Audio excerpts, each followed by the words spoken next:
Good evening, everyone. Welcome to the fourth and final installment of the Grow Your Wealth series, where we are taking you on a journey on how to grow your wealth through obtaining, protecting, passing down wealth. And we have gone through 3 weeks touching on each one of these topics, making sure that we give you enough information that you can take that and begin your own growing your wealth journey. Tonight, we're going to talk about succession planning. Now, this is a really important topic because this is actually the topic that inspired this entire series in the first place. See, some of us are at different stages of our wealth growing journey, and you never actually know when your last days might be. And so, as much as we might be in different phases of our wealth growing journey, we should be also thinking about worst case scenarios and ensuring that the people that we care about the most and all of our hard work is well taken care of in our absence.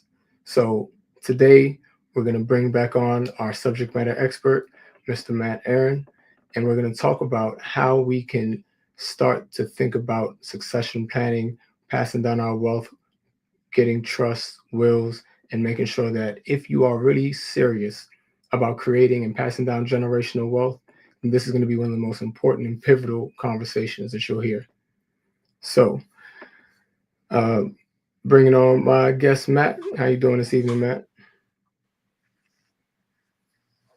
Doing well, doing well. Excited for the conversation. Well, I'm going to hit you with a lot today because this conversation is personal for me. So, I want to get kick us off right out the gate.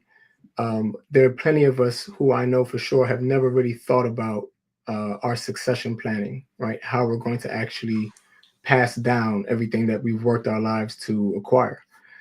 And so, for somebody who has no idea really what that even means, can you kind of give us a overview of what happens to someone's assets upon death and how succession planning comes into play to help mitigate some of the issues that can arise?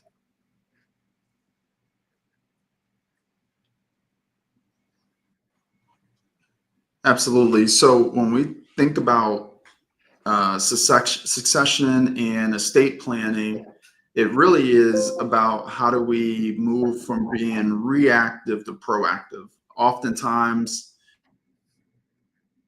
unfortunately, because none of us want to think about, you know, what happened prematurely, we don't want to think about those things, but these things do happen, right? And so it's important that we think about what, almost like have like a fire drill, right? What do we do in the event those things happen in our lives? And it's so easy to, um, yes, my internet is choppy. Can you hear me? Can you hear me okay right now? Yeah, you're good. Okay, so really, again, like I was saying, we want to move from being reactive to proactive, and unfortunately, we don't think about what happens in the event that we become incapacitated or pass away prematurely. And so, estate planning really puts us in a position to have control when we really don't have control in a natural sense. So, being able to outline what are our desires for our lives if we're incapacitated, and what are our desires for our family's legacy and the assets that I have and the things I've worked hard for to protect that, both from taxes, but also in making sure that those assets are managed appropriately for the benefit of my beneficiaries and my legacy. And so it was interesting. I was looking at a stat the other day that says 87% of Black children don't know the names of their grandparents, their great grandparents. And I think that says a lot because, if we were inheriting wealth, we certainly would know our names of our great grandparents. And so I think that this is a moment for us to just reflect as a community and say, what can we do to change that narrative? I'm glad you said that, coming together as a community on this, because I find that this is, again, one of those conversations that are people we don't really have as much because we don't like to talk about death. It's a very morbid topic. And so we kind of skate over it, we kind of ignore it and act like it's not an inevitability. And then when something happens, we're, scrambling at the end, wishing that we had been, like you said, more proactive. And so I'm really glad you said that because I want to stress that to our audience that this is really a community conversation because every time we allow ourselves to let wealth leave our community because we did not properly protect it to pass it down and make sure it stayed where it belonged, that's why we're going to continue as a people to have to continue to start over. Yeah, and Amir, I think one of the things too is understanding that it has to start with us, and just developing and self mastery, kind of going back to one of the earlier conversations that we were having around wanting more, right? Wanting more for ourselves and our families and legacy. And so we have to, on a, like more urgently, figure out how do we lay the groundwork fundamentally, just basics of financial planning and financial literacy so that we can move from a scarcity mindset to an abundant mindset, right? Because it's hard for us to think about sharing wealth and giving away wealth and leaving wealth when we feel like we don't have it ourselves. And so once we gain our financial literacy and we can move into that abundant mindset, it really allows us to think about, okay, what would it take for me to leave a legacy? And a lot of times we think that we got to be, ultra wealthy to do that, but it could be as simple as taking out a life insurance policy or starting investing early and making sure you have a beneficiary on your investment accounts. And if you passed away prematurely, then these assets can go to those beneficiaries. And that could be just a simple way for us to start. No matter what the amount is better than getting either zero or being really passing on a negative net worth or debt that your family might have to inherit. And that is the worst that can happen. So I am one of those people who, I try to educate myself in some of these things as well. And when I began looking into succession planning, I was hearing the words trust and will. And there's obviously a time and a place for both. Can you explain the difference between the two?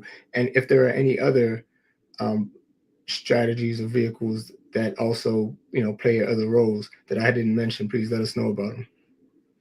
Yeah, absolutely. So, first off, I'm not an estate attorney, so definitely encourage everyone to seek counsel, right, from an estate attorney.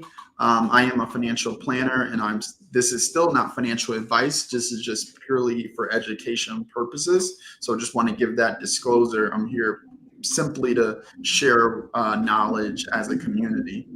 And so to answer your question, there's really two basic estate plans. If we want to keep it simple, we have a will-based plan and a trust-based plan. And so a will-based plan, you're going to essentially outline what are your desires. You can have a living will outlining your desires around, okay, if you're alive, what if this happens to me medically, what do I want to happen? Who do you want to have as power of attorney?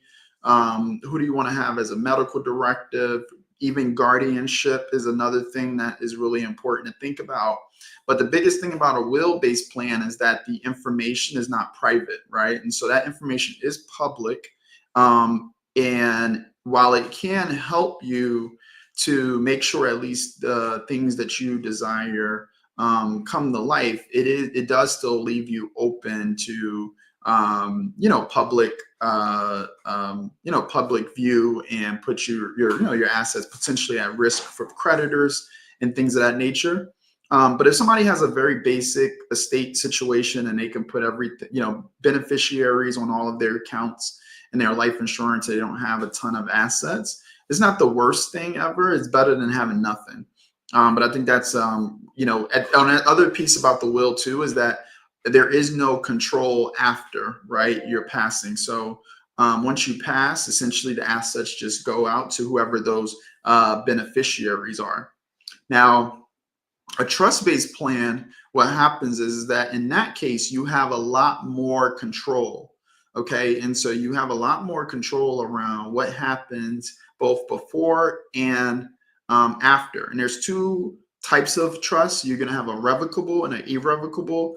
Again, to keep it simple, revocable just means you still have more control while you're, while you're alive. You can have access and really do whatever you want with those assets. It's just simply, you outlining what do you want those assets to what do you want to happen with those assets in the future. Irrevocable trust is when you're trying to move the assets out of your estate or out of your name. Now you don't have control over it as much around, what you can have control around what you want to happen with it, right? But you don't have control in the sense of having access to it immediately. Of course, again, seeing a state attorney, there's ways to kind of navigate that a little bit, but just one is a little bit more restrictive, one's less restrictive. But generally, most people are going to have a basic revocable trust. Most people. It's anytime you have wealth over 7 million is probably when you might have an irrevocable trust. Again, generally speaking. Okay. One of the things that I think about when I think about a trust, I think about the Power, Power the show, and you we all remember upon Ghost's death, he had who I assume was his estate attorney kind of execute all of his dying wishes and demands and things like that. Mhm. And it was very detailed.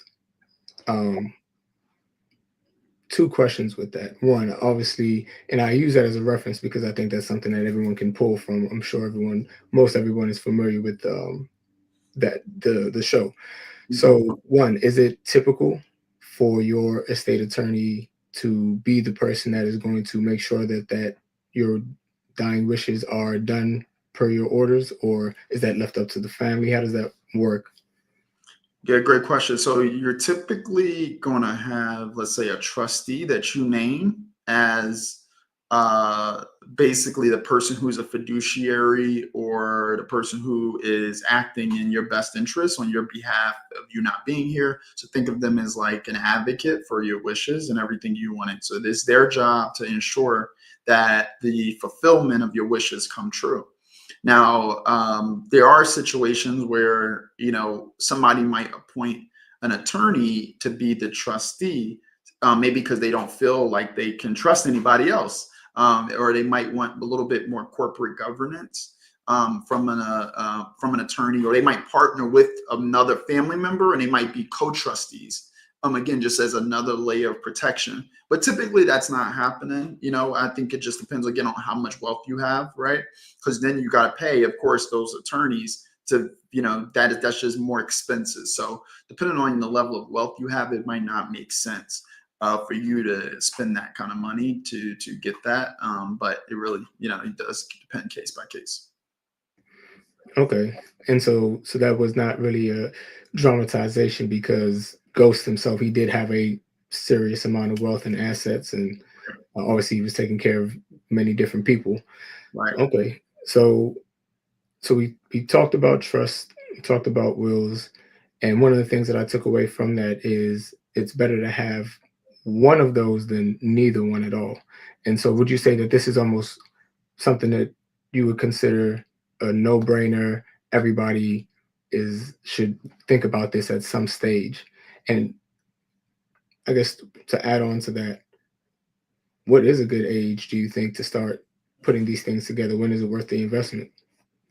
Truthfully, I think as soon as a kid goes off to college, a lot of times you got to think about it, right? Once you're the age of majority, right? If you're a parent and you want to have full capabilities of making decisions for your child, should something happen, you might want to have power of attorney for your child, and both durable power of attorney, medical and financial.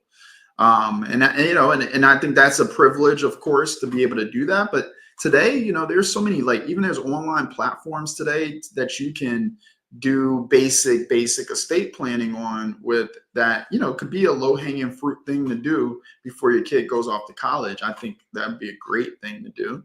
That certainly, I didn't have that, but it's certainly something I will do for my kids. And then I think past that point, a kind of a, let's say, a critical inflection point, or let's call it life event. Getting married is another great time to consider doing that with your spouse. Another great time is when you have a kid, or about to have children.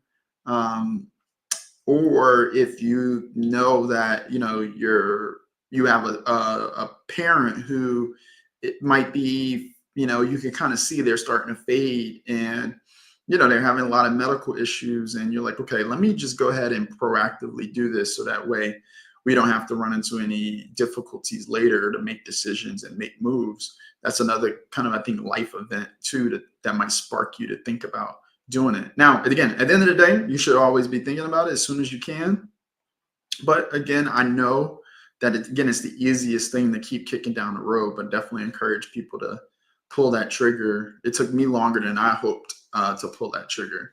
So, and I'm a financial planner, right? And so I really encourage people to do it. It's just easy to kind of keep kicking the can down the road, but I highly encourage it.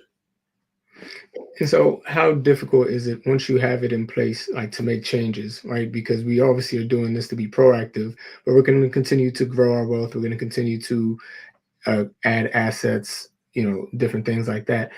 Is it as simple as just going back to that attorney and making amendments to the agreement? Yeah, it could be that attorney, or it could be another attorney. Any attorney can help you to make the amendments. It's up to you to really, you don't even need an attorney technically, but you probably want one to kind of make sure you dot your I's and cross your T's. But anybody can make adjustments to their estate. They just have to then get it notarized to make it official. Okay, so based on what I'm Right. hearing, it sounds like for this phase of the wealth journey, as we talk about succession planning and we talk about professional help, right? The people that we should look to assist us and make sure that, like you said, things are airtight. We've talked about attorneys. Are there any other professional players in this arena that we should also be considering, and what role do they play? Great question. It's always going to come back down to what's your situation. But I think that, it could be useful to have a financial planner and advisor who could help you to understand what assets, should go into the trust based on your financial plan, right? Sometimes people think about, like anything else, right? The financial advisor who's maybe only managing your investments might be thinking about things one way. The estate attorney's thinking about things another way. Your insurance agent's thinking about things another way. And so I think it's important that all of the different professionals work together to really say, okay, what is the best decision for, because, like, especially if I'm young, right? If I'm young and I have a lot of growth ahead, I might not want to put certain assets into, let's say, an irrevocable trust, because I still want those access to those dollars to keep growing. So I might put certain types of assets into an irrevocable trust. I might hold on to certain assets in a revocable trust. Um, and I may put, no, some assets not into a trust at all. So it just depends on your situation. So I think anybody who can help you to be thoughtful around what you need now from an income standpoint and cash flow standpoint, and what you might not need ever, and is really just legacy assets, then I think just helping you to really paint that picture and getting clear about that can be useful. Okay. And one of the other things that's important about this whole topic is it can also assist with preventing conflict with families or business partners. Matter of fact, Mhm. before we get into that, because that's actually a route that I want to go, but this just brought up something to the top of my mind. Obviously, if we have different uh, profiles, right? We got people who work, right? They have jobs, they have 401ks, different maybe retirement accounts and things of that nature. But then you have business owners. They might have real property. They might have an income generating cash flow in business. They employees, inventory, all these other type of things. Can you kind of talk about the difference between how an individual who works a 9 to 5 and just kind of is building their wealth passively through, um, I guess you could say, regular means versus somebody who's a little Mhm. bit more unconventional or risk adverse with a business model? Mhm. What does that look like? How do those two different people approach succession planning? Yeah. So the first, so starting with that W-2 employee, they're only W-2. They don't have a ton going on in real estate and business equity ownership. Largely they want to, have their plan is going to be fairly simple. Um, but to the extent, right? Like, because there are people who are W-2 who might have a ton of equity, ownership in the company still through stock, right? And so let's say if you got $20 million because you're an executive at, Facebook, right? You have an estate issue. And so your estate planning is not going to be a basic. There's going to be some levels of complexity there. But moving to the challenge with the business owner primarily, so unlike the equity owner of in Facebook, that's liquid, it's on the market, right? They can sell those dollars to create liquidity. When you're a business owner, the business is an asset that you can't just press a button and say sell. You got to find a buyer, right? And the same thing happens in real estate too.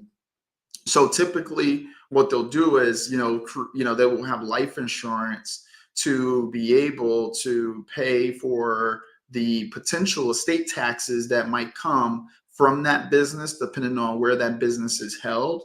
But also, a lot of times, if you have a business partner, y'all will do something what's called a buy-sell agreement, where you essentially have terms that allow you to buy out your business partner if you pass. Because if I'm passed, for example, my partners might not want my spouse and to be a business partner, because if my spouse don't know nothing about the business, right? That those partners might not want, the other partners that are surviving might not want the spouse in the business. So they come up with terms in advance to say, okay, if you pass, we'll buy your shares for this value in the business. And usually that's funded through life insurance as well, as the most kind of economical, efficient leverage that they can get to do that. And the same thing actually happens with disability. If you're on disability for, let's say, over 2 years, you can do a disability buyout as well. And they use disability buyout insurance for that as well. So those are two kind of very high level. Again, everybody's situation is different, but those are two kind of things that a business owner might do, if they have partners. And if they don't have partners, then it's really up to the family at that point to figure out what do they want to do, as it relates to selling a business. But there's usually going to be disruption potentially in the business, because if the business owner, right, there's something called key man risk. So if the business owner passes away, and that business owner was a very key person in the business, it could be key woman or key man, but that business owner, let's say, was big at driving revenue for the organization, and and now they're gone, that's a big hit to the business, and it could take the business out, which puts the employees' jobs at risk and put everybody at risk. So it's really important to, make sure you are thoughtful about plugging any leaks there too. Absolutely.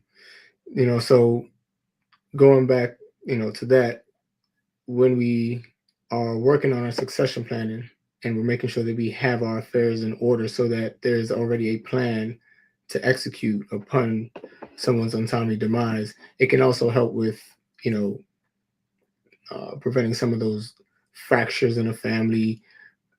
Again, you made a great analogy there, saying that some people may not want another person's spouse in the business, and so you have these ways of being able to cut ties amicably because an agreement was in place beforehand, and we don't have to go to court and battle it out or anything like that.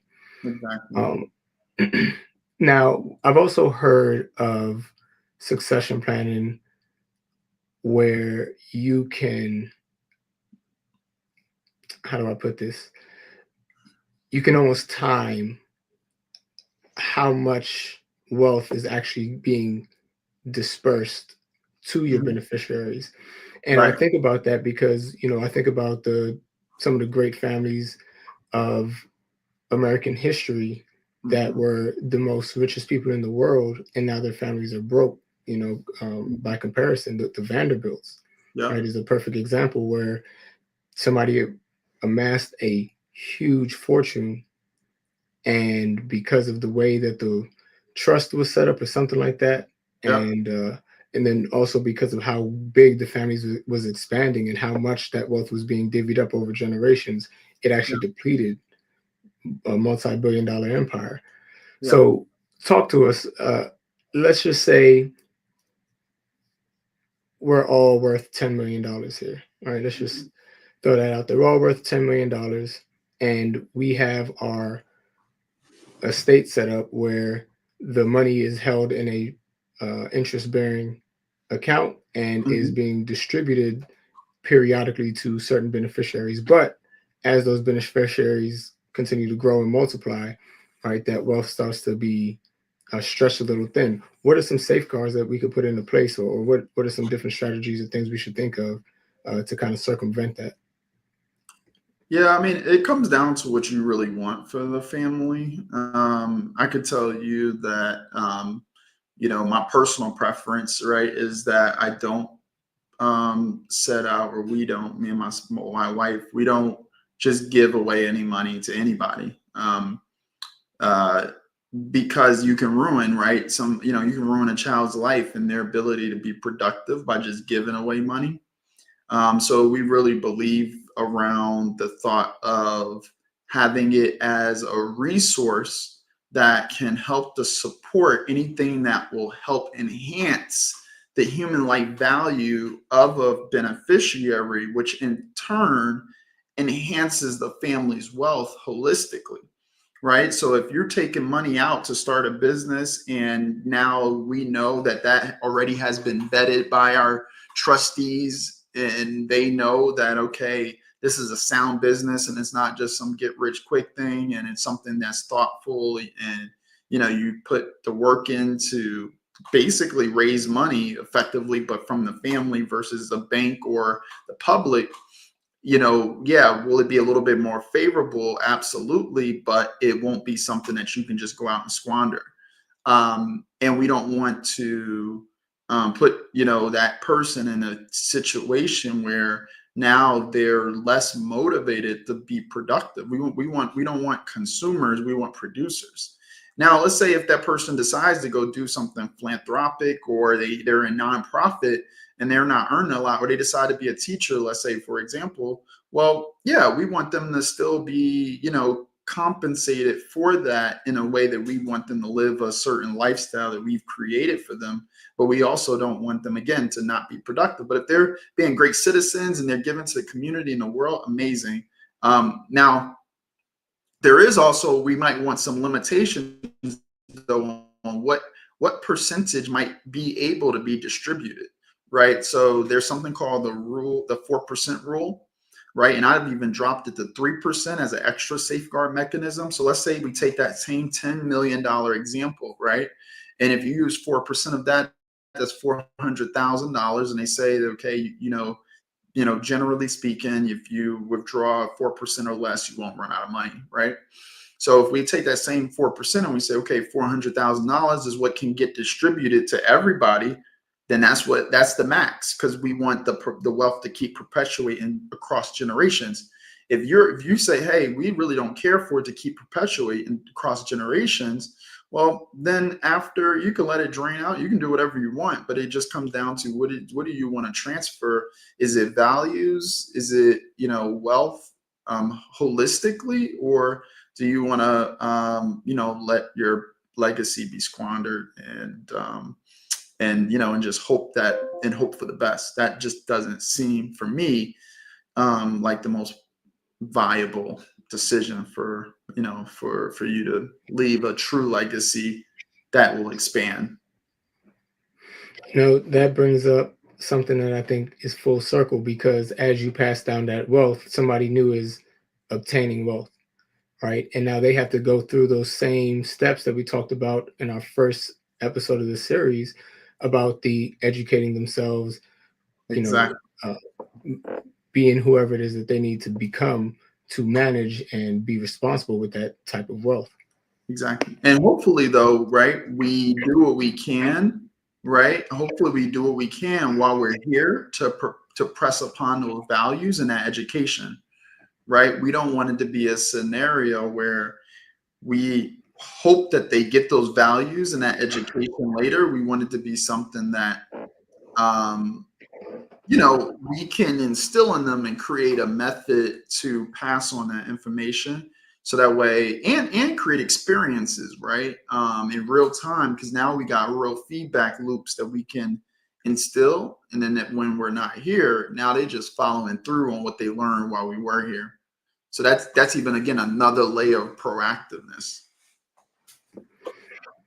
I think that is something that goes back to that whole, these are the conversations that we have to have at the dinner table, because if you know what it is that you are going to be passing on and you want to make sure that it continues to perpetuate, I think many of us would like to say that we want our great grandchildren to still enjoy the fruits of our labor today, right? Hmm. So we have to be educating ourselves, educating our families, instilling the correct values and morals and things like that into our children.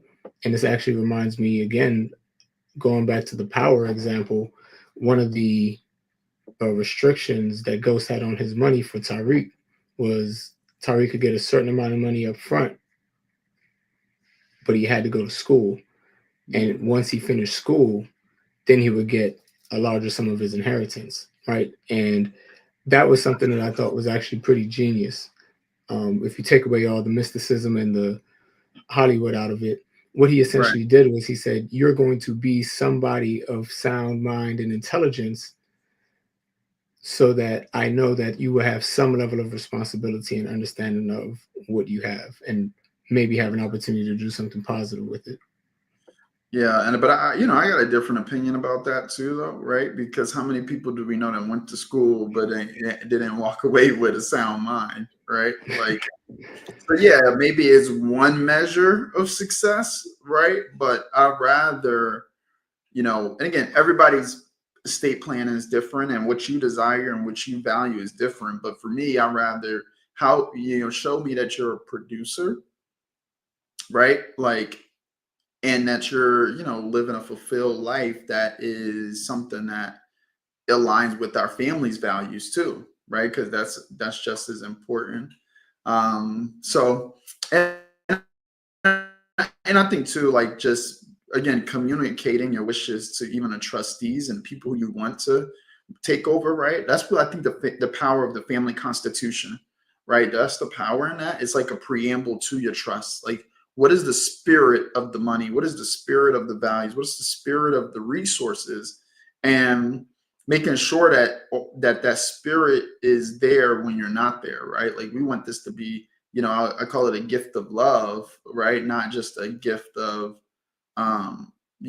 just money, because it's not that. It's a gift of love and um, and an enhancer, not a detractor.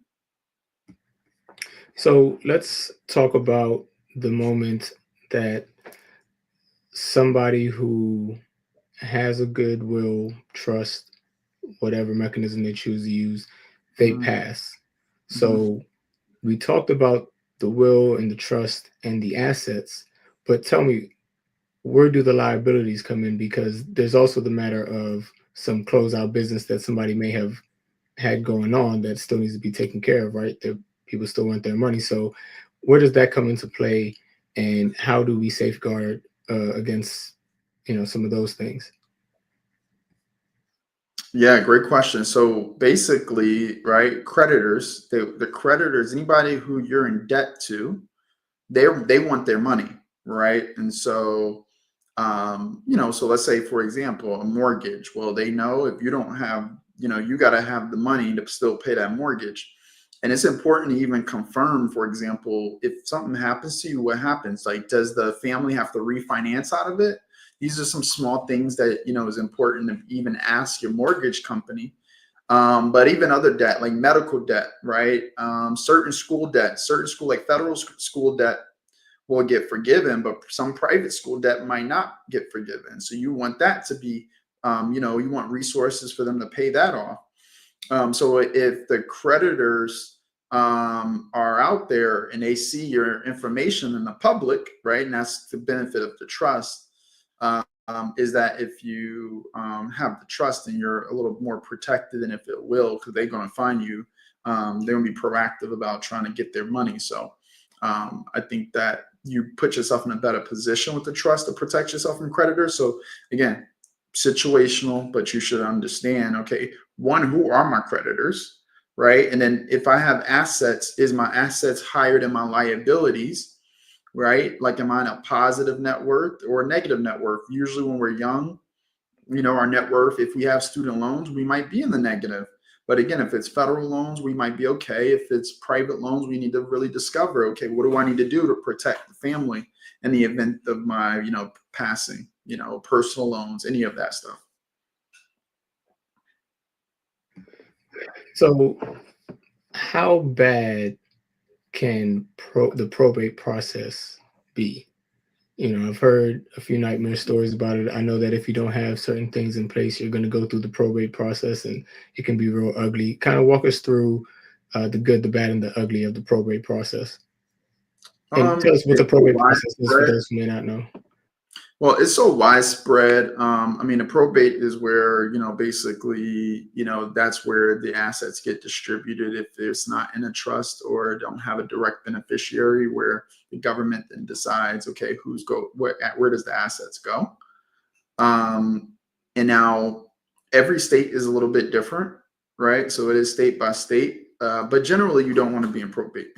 You don't want to be in a probate situation, and you're trying to, and your family fighting for money that's theirs, and then you got fees because usually you're trying to get, attorney to help you.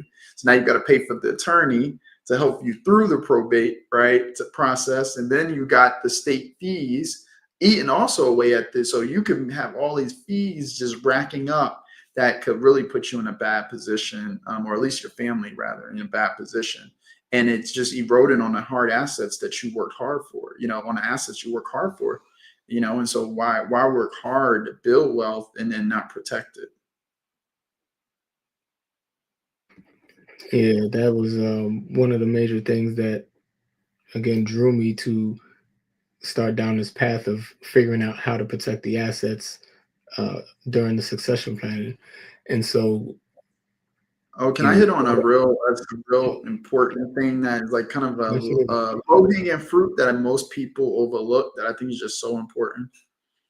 So one of the things that, there's something called a step up in basis, where if you have a capital asset like an investment in a stock or a taxable investment account or real estate, when you pass, your family gets what's called a step up in basis based on current tax law, where if, let's say, if I buy a house for $200,000 and now it appreciated in value and it's worth $400,000, if I die tomorrow, my family, when they get it, it's now worth $400,000, and that's their purchase price effectively. So they will pay no taxes on that extra 200,000.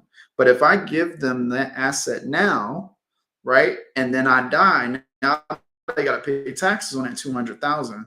So it's better to be strategic around what assets you give when, and that's the power of even the estate planning, is to make sure that we can make sure that the assets get to our family, but we don't want to do it prematurely and run into that situation. That's probably one of the most beneficial tax, aspects of wealth, that as a way to wealth transfer, that I think is a huge win, and people lose sight of that.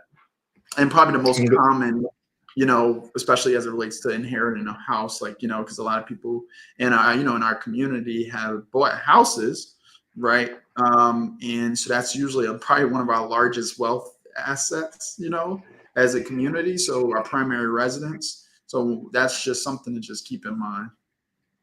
Yeah, and I was actually going to say that the house tends to be the thing that, if nothing else, gets an opportunity to get passed down. And when we think about the older generations, our grandparents, great grandparents, when people think back about two or three generations where those people may have bought houses for what would have been a reasonable price back then, right? That have Mhm. been paid off or paid down or Multiple. increased in, increased in equity, all that kind of stuff. And you think about the wealth that essentially gets transferred over by the passing down of that house. If you don't have these things in place, your family is actually taking on a burden to some extent if you don't have it done properly. And I've even heard of people who, again, they choose to not put together a will, or I think there are some celebrities who I think did that purposefully. I can't remember if it was What Prince uh and was it Prince? It was Prince was one. There was somebody else. I forget. He had a bunch of kids. His name will come back to me. But he purposefully did not put together a will because he didn't want to be responsible for who was going to get what, and then have them be mad. So he just kind of was like, threw his hands up and said, "You guys figure it out." wow. Um, Well, I mean, I think that's not a good idea for nobody, because if anything, you just made it more complicated for them. Even if you just said, "Hey, y'all all split it equally," that would have been better than just saying throwing the hands up. Yeah, and I think about all the wealth that has gotten lost because these things weren't in place, and the family wasn't actually able to take full advantage of the wealth that got passed down because of all the fees and things like that that ate away at what little bit of wealth might have been getting transferred over. Yeah, and then just imagine if you don't even have the money for the fees, right, prior to, or are struggling to even know where to start. You can even lose the asset that way too. So the tax implications are a fee that we talked about. The lawyers are a fee that we talked about. And are there any other fees that kind of show up there? No, Anything no taxes. is Are I there mean, any fees? there's other, like, you got income tax and then there's a state tax, right? Because Mhm. you also, let's say if you inherit a retirement account, right? Certain retirement accounts, depending on what type of retirement account it was that you're inheriting, you might have to pay some income tax. And there's a rule now where back in the day, you used to be able to stretch over, a retirement account, depends on your age, but you used to be able to stretch over a retirement account for the rest of your life. Like, you would be able to spread it out. Now you have to exhaust a retirement account within 10 years of the person passing. So just think about if it's a sizable retirement account, right? And especially if it's pre-tax, you can have a tsunami of taxable income coming into you, especially if you also are a high earner. So let's say you're making, a couple 100,000 a year, and then you inherit a IRA or any type of pre-tax retirement account. Let's say it's $1 million. Now you might have to add a couple, 100 or $200,000 of additional taxable income on top of your income. So you start eroding at the taxes very quickly. And that's, again, another reason why proactive planning is important. Because let's say if I knew my child, let's say if I was in a lower tax bracket and I knew my child was in a higher tax bracket, I might strategically pay the taxes, especially if I know, like, I'm going to pass and I'm going to pass on this wealth. I might strategically decide to pay the taxes on my income tax bracket and then let it get to them tax free. And so strategically thinking through, even, what's called tax, you know, tax bracket management, and thinking thoughtfully around what do I give. Or let's say, another idea, right, or thought is, let's say if I have kids that are in two different income brackets, right? I got one child who's a doctor, right, who's a surgeon. I got another child who is a teacher, a kindergarten teacher. Two total different incomes, right? I might say, you know what? One, I might say, you know what, the surgeon, he better figure it out. He or she better figure it out. They got enough income, right? And I may give it all to my child who's the kindergarten teacher. But usually parents don't feel comfortable doing that, because they, how parents are generally, right? You kind of want to be fair to both kids, right? Um, you might say, okay, well, the teacher is in a lower tax bracket, so let me give the more tax efficient assets to the teacher. Let me give the tax free assets to the surgeon. So now the impact is like amplified, because it's, at the end of the day, it's about what is the net amount that I'm giving for them to have a usability, for it to be usable. Now, pulling that even further, the surgeon, let's say he or she is like, I'm a good brother and sister. I don't need the money. They want to give it to the sister. They can basically not claim the assets. So they can say, thanks, parents. I'm good, though. I don't want the money. And it'll go bypass them straight to the sister. And so you can even make that decision, and they can say, hey, that's up to you. But at least coming from us, we wanted to set it up this way so we are fair to both of y'all. But if you decide to give it to your sister or your brother who's the kindergarten teacher, that's up to you. You decide that when we're not here. You can make that decision too. And that's, likely what's going to happen, in my situation. And that's why I've thought about this so much. It was a great context, and I know that everyone has their own unique dynamic. Everybody's stuff is going to kind of be set up differently. I know we talked about a lot of different things tonight, a lot of different setups, a lot of different scenarios, but this is probably why it's important that people begin to educate themselves on what works best for them in their situation, and that might evolve, right? That's something that we said in episode 1 is you might have this plan here and now, but 5 years from now, the plan might change because circumstances are different. Your wealth might look different. Your asset holdings might be a little bit different, 10 years, 20 years, and it'll continue to evolve. And so if we start now, we can at least lay the framework Yeah. in which to build upon. Yeah, that is so powerful. What you said, the framework, right? Because it's not even a question of if we're going to evolve. We all will evolve, right? What you think about now is going to be different than what a mirror at 40-year-old thinks about, and a mirror at 50, and a mirror at 70, and a mirror at 90, right? And so as we continue to evolve, it's easier to adapt and adjust, especially under periods of distress, right? So let's just say if we have a framework, but then like something's really about to happen, and you're like, I only got a week. It's easier to make adjustments that way than try to wait until the perfect moment and then think you're going to solve it all at that time. And then at the perfect moment, it's gone. And so that's why I really, I do believe in that framework. I personally took too long to get my estate planning taken care of, so I really press upon people to get that done sooner than later. I know it. It's so easy, especially if you're super busy and you got a high demanding job and a high demanding career, or you're running a business. Just outsource it and just show up to the meetings and try to get it done. And that's the best thing you can do. How long typically does it take? I'm sure it changes from person to person, but what's the average time frame that it takes to kind of start the conversation and get something solid that you can work with? I think it depends on the route you take. So there's some do-it-yourself platforms. You can do it over a weekend and get it done, and basically think of it as like TurboTax for estate planning. And there's some good ones out there. Like I've even used it for my parents. Nothing wrong with it. I think it's just a matter of making sure that you're confident in the tool and decisions. Secondarily, let's say you go to an estate attorney, they're naturally going to have a process. So there's going to be a couple meetings that you've got to have and go through. And depending on the complexity of that will determine how many meetings it is, how many drafts of the documents there's going to be, and just continuing to iterate. But again, try to get something and then continue to evolve it over time. And can you also share kind of what the price range is? Rough, I know it could change, but just an average rough price range on what something like this would cost somebody to get it done professionally.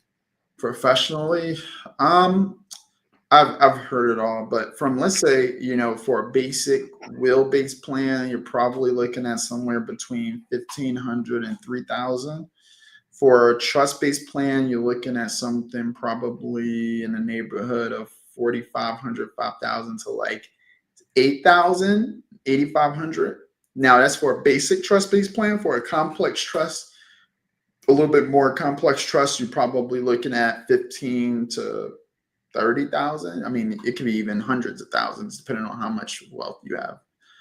But I would say they kind of fall into those like three brackets. And what about some of those do-it-yourself platforms? The do-it-yourself platforms usually for a will-based plan, something to the tune of $200 or so, and then the trust-based plan somewhere in between 500 to $700-ish. So a huge difference, right? But again, if paying the money will help you to get it done, it's worth paying the money. And if it's going to make you confident, it's worth paying the money. At the end of the day, you got to have peace of mind.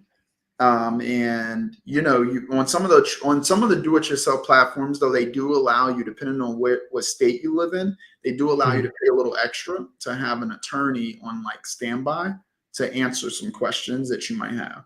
So at least tap into that tool as well. That's an excellent point right there. So, you know, we've gone through 4 weeks of this, right? And what I want to do in the next 5 minutes is just kind of recap for our listeners, especially those who have been with us since the very first episode, on how we got to this place. Because on episode 1, we talked about obtaining wealth, right? We talked about what it means to invest in self. You talked about the family governance structure. I want you to just touch on that. I think that was one of the biggest takeaways from that episode. Just touch again on the family governance structure, because I think that still plays a role, not only in the obtaining wealth part, but then also in the succession planning part, because that same governance structure will hold true. Can you just kind of recap that for us? Yeah. So this concept that comes from, you know, this concept of having a family office. So in the early 1800s, very wealthy families wanted more control and oversight over their finances. So what they did was they took all the professionals that they used and they brought them all together and they just hired them all and say, all right, I want you to work for this one family, because they wanted to make sure that there was alignment. They wanted to make sure that those professionals were all on the same page and they were congruent with the values and goals that they had. So spinning off of that concept, you know, we created this concept of a virtual family office or virtual multifamily office where, you know, it's important that, you know, you really get aligned around what is your family's mission, vision, values, what's important to you, both now and in the future. And then how do we rally our family around this mission and vision and values, and getting them aligned and educating them around what's possible. So that way we're enhancing the overall family's human life value while we're here through education and empowerment. And then from there, we can then extend that out to, once we do transfer wealth, you know, in the inevitable transition of us passing, how do we make sure that that is still facilitated, regardless of if the original, you know, asset accumulators or creators are present or not? Now the rest of the family should be producers and enhancers of that pie of wealth, right? And so that way it can continue to perpetuate through multiple generations. And so that's the idea of family governance. And so having a structure where we are, you know, having the control and oversight, but also, again, the human aspect of instilling and empowering the family to, you know, to shepherd that wealth and be good stewards of the wealth. Excellent. So then we went into growing our wealth. So once we've got the family governance in place, we've invested in self, worked on our craft, whether it's going through the corporate ladder or starting that business and continuing to grow that business. Then we talk about growing the wealth, and we talked about some different investment vehicles, and we talked about some different professionals that people can seek to help assist them with their wealth growing journey. Uh, Really quick, just kind of give us that overview of why it's important that we look to get some professional help at some point. I understand that some people can start off and they can kind of get the ball rolling, but just touch on why it's important and some of those different professionals that we should be seeking out at some point in our wealth building journey. Yeah, so to your point, it's important to just get started, right? How do we start saving and investing and reinvesting? So, saving and investing, if you're just let's say, a traditional W-2 employee, which there's nothing wrong, there's actually more millionaires created that are W-2 employees than it is business owners. Now, there are more wealthier people who are business owners, and that's simply just because of the risk trade off that you take and a significant amount of time investment. So yeah, I mean, you're definitely going to be able to accumulate more wealth as a business owner, or at least have more upside. But there is a lot of downside. And there's more people fail at business than that don't. So it's important to really understand. Starting early is always better, whether it is that business or investing in your career. But then taking those dollars that you earn from the business or your job and saying, how do I start to save some of my money for now, for like my short-term goals, my midterm goals, and my long-term goals, and letting compounding work for you. Be disciplined. Don't try to chase the returns and don't try to get too fancy. Simplicity is the ultimate sophistication. And then when it comes to at some point where you've done the foundational things, now it's important to go and start to seek some guidance. That way you don't do it alone and you can take your planning to the next level and start to get extra points on the board through tactical strategies, whether it be tax planning with the financial planner or an accountant an investment advisor who can help you to be more thoughtful around strategic tax inside your investment management. Maybe they help you to create more clarity around what's required for you to hit your financial independence targets, and then helping to coach you from a behavioral perspective.